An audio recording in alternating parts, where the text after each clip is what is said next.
Antoinette from smartneedle. Welcome to my channel. Today we're stitching something extra adorable.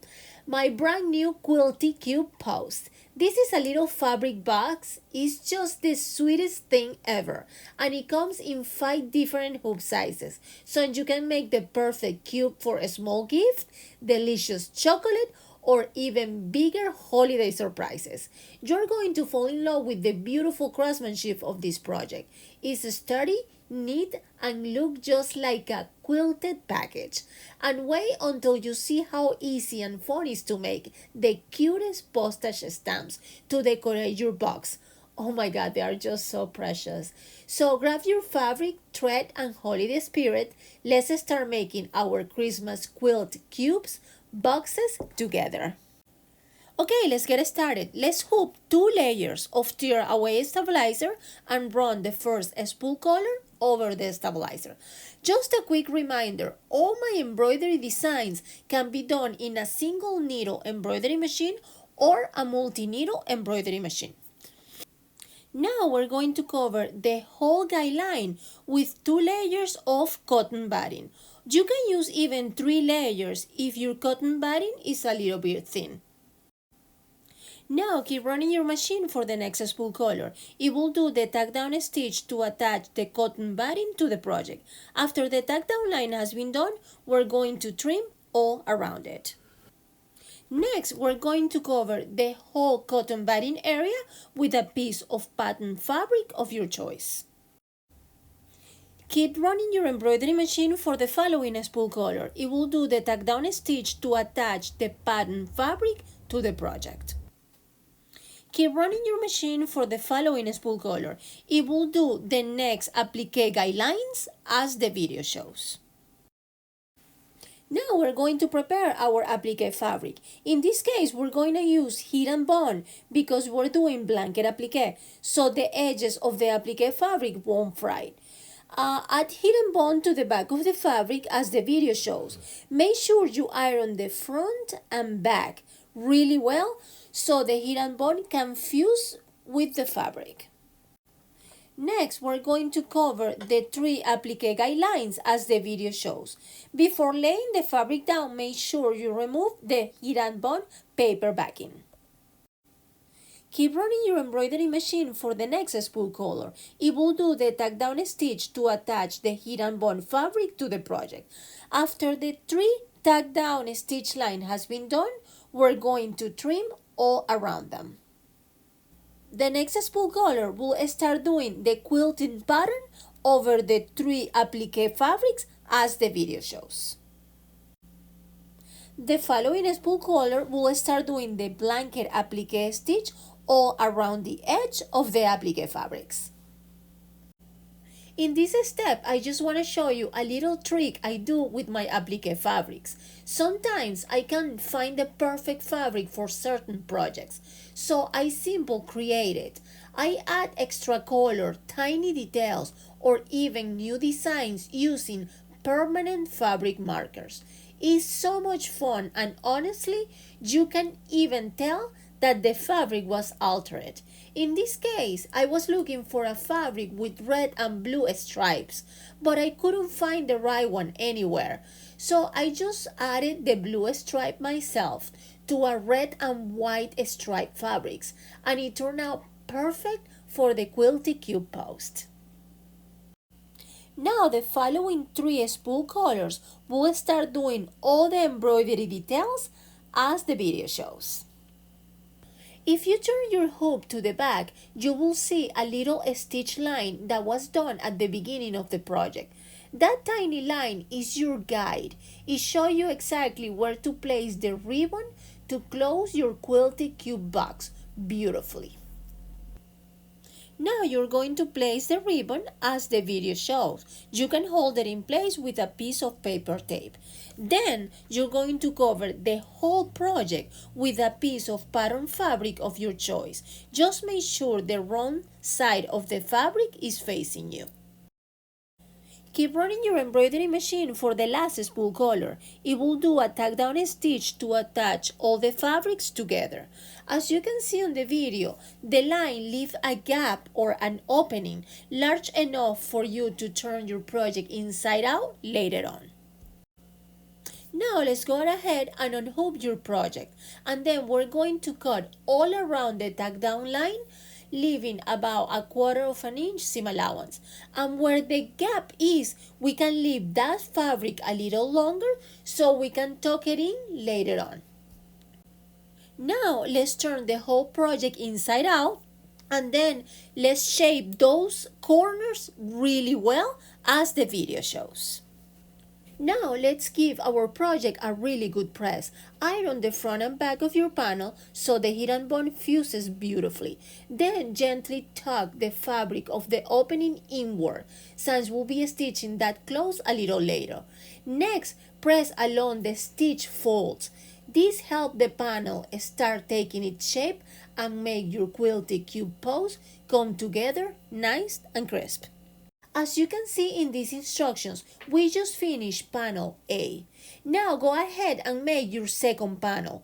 Super simple, just follow the same steps, but make sure you're stitching panel B this time, since both panels are a little different. Now it comes the fun part. Let's start gathering some vintage Christmas fabrics to create our adorable postal stamps. Cut out any characters you love from your vintage prints, little Santas, snowmen, trees, gingerbreads, anything cute. We are ready to start making our sweet fabric stamps. Now go ahead and add herringbone to the back of those fabrics as the video shows. Make sure you iron the front and back really well. Now it is time to grab your pinking shears and start cutting all around the characters as the video shows.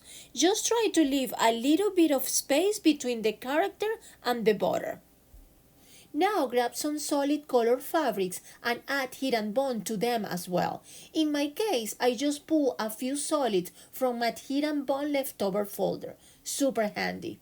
Then start mixing and matching your little characters with the solid background fabrics, just like I'm showing you in the video. This is the fun part. Play with colors, layers your pieces, and create the sweetest little fabric stamps for your Quilty Cube box.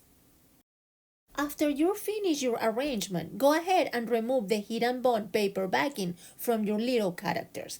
Now start hot pressing them onto the background fabrics, just like I'm showing you in this video. They fuse beautifully together and create the sweetest little stamps for your Quilty Cube bust. Now we are going to cut the background fabric with our pinking shears. Just follow the video and trim all the way around your little characters. The pinked edge make them look so adorable and give that perfect stamp effect. And just like that, our beautiful fabric stamps are all done. Now we're going to start hot pressing our little stamps onto the panels. Just arrange them any way you like. Have fun with it. These tiny stamps add the perfect little details to the whole project and make your Quilty Cube Post look extra charming and festive. Now we're going to start putting our Quilty Cube Post together. This is where the magic happens. Grab both of your finished panels and arrange them just like I'm showing you in the video. You'll see how easy they line up, and once you place them side by side, the little box shape starts to appear right away. It's very simple and honestly so satisfying to watch. Next, begin stitching the panels together along the edges. I decided to do my stitches by hand, and it took not even 10 minutes to finish. That was super quick. The hand stitching gives such a sweet cozy finish, and the panels come together beautifully, sturdy and neat. By the time you get those seams done, you'll see your Quilty Cube Post really taking shape. And oh my god, they look just amazing. Look at them now. Aren't they just the cutest thing ever? I made 4 of them so you can see all the different sizes. And oh my god, they even stack together. one inside the other, like the sweetest little quilted nesty boxes. Now comes the fun part. You can start filling them up with your favorite goodies. Chocolate, small gifts, sewing notion, holiday treats, whatever you love. And don't forget to add the cute details to your ribbons. A little bow, a tag, a charm, beads at the end of the ribbon. Anything to make them look extra festive and adorable. It really brings the whole box to life. You can also write the name at the top of the lid with a permanent fabric marker, and even mark the classic naughty or nice boxes for a playful Christmas touch. These Quilty Cube Posts are truly the sweetest handmade keepsake, cute, personal, and full of holiday magic. Now it is time for our sweepstake giveaway. I am so excited to give away these adorable prizes to all my amazing subscribers. This is my way of saying thank you for being part of our Smart Needle family. For this giveaway, I'm gifting a beautiful box of Earthy Color Embroidery Spools, such a gorgeous tones. And remember, every Smart Needle embroidery spool comes with its own matching bobbin tucked right underneath, ready to use. I am also including a tube of 12 bright color bobbins, perfect for adding a cheerful pop to all your holiday projects. And I'm also including a holdie. It's a embroidery hoop holder. You can hang it in your sewing cabinet or in your walls, or any way you want to keep your hoops handy and beautifully displayed. To participate, just leave a comment below, and please make sure you subscribe to my channel and have your notifications turned on. That way you will know right away if you are the lucky winner. No purchase necessary. Participants in US only for shipping purposes. This giveaway is not sponsored by YouTube. It is created and hosted by Smart Needle. Winner will be chosen randomly and announced in upcoming videos. Good luck, everyone, and thank you so much for being part of Smart Needle family.